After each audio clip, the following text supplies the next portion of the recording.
শীতের শুরুতেই বরিশালের গরম কাপড়ের বাজারে লেগেছে উৎসবের আমেজ। ভোর থেকে রাত পর্যন্ত নগরীর বিভিন্ন মার্কেট ও ফুটপাতে ক্রেতাদের উপচে পড়া ভিড়।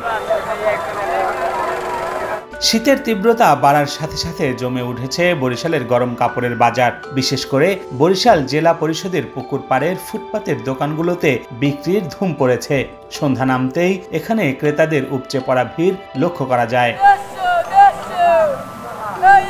প্রতিবারের চেয়ে এবারের দাম মনে করেন পার গাইডে ৩-৪ হাজার টাকা বেশি। এটা গরিবের বসুন্ধরা মার্কেট নামে পরিচিত, কিন্তু ঘটনা হয়েছে এখন ক্রেতারা আসে ঠিকই, কিন্তু অনেক দাম বেশি মনে করি আর কি চলে যায়। এখানে আসে মধ্যবিত্ত লোকেরাই, যারা দিন আনে দিন খায়, তাদের বাল বাচ্চার জন্য এখানে আসে। বিদেশি মাল, তো বিদেশি মালটা শীত নিবারণের জন্য খুবই উপকৃত, কিন্তু আমরা আনি একটু বেশিতে। এবার গেছে বেড়েছে, এবার আমরা যা জানতে পারছি এবং শুনতে পারছি যে সোনার দামও বাড়তি, ডলারের দামও বাড়তি, কিন্তু বিদেশের মালটা তাদের সাথেই যোগফল, যার কারণে আনিও বেশিতে বিক্রিও করে বেশি। পোশাকের যে সিন্ডিকেটটা ছিল তারা এখনো আছে। আমাদের দাবি এটাই যে আমরা যারা মাল কিনি বা বিক্রি করি, এই সিন্ডিকেটটারে প্রশাসনের কাছে আমরা এটা দাবি জানাই যে তারা জানি এই সিন্ডিকেটটারে ভেঙে দেয়, তাহলেই মালের দাম আমরা একটু কম পাবো। প্রতি বছরের তুলনায় এবছর পোশাকের দাম কিছুটা বেশি। ক্রেতাদের অভিযোগ, বিশেষ করে শিশুদের পোশাকের দাম বেড়েছে দ্বিগুণ।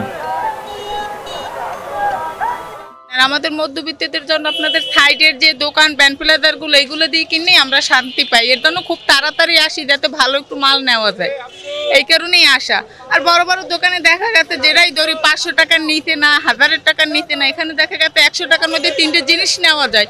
এর জন্যই আমাদের এইখানে আসা। এখন আসার কারণ হয়েছে এখন আমরা একটু ভালো মাল পাবো, তারপর দামে কম পাবো। শীত প্রথম, সেই ক্ষেত্রে যে দাম বাড়তে এরকম কিছু না, দাম রিজনেবলই আছে। ওরা যেই দামে বিক্রি করতেছে এইতে আমরা এতে সন্তুষ্ট। পরিবারের সাথে শীতের পোশাক কিনতে এসেছি এবং মার্কেটে ঘুরেছি, পছন্দ হয়েছে কিনেছি। শীতের সময় আগে সব আনে অনেক কিছুই, তার জন্য আমরা আগেই কিনে রাখতে চাইতেছি যে ভালো কোনো শীতের পোশাক বের হলে সেটা কিনে রেখে তারপর কম দামেও পাওয়া যায়। তারপর শীত বেশি পড়লে তো দামও বেশি বাড়াই ফেলবে, তো ওই জন্য। প্রায় 50 বছর ধরে চলে আসা বরিশালের ফুটপাতের গরম কাপড়ের বাজার এখনো অব্যাহত রয়েছে। নভেম্বর থেকে ফেব্রুয়ারি পর্যন্ত এই বাজারে চলে শীতবস্ত্র বেচাকেনা। শীতের তীব্রতা আরো বাড়লে বরিশালের এই গরম কাপড়ের বাজার আরো জমজমাট হবে বলে আশা করছেন ব্যবসায়ীরা।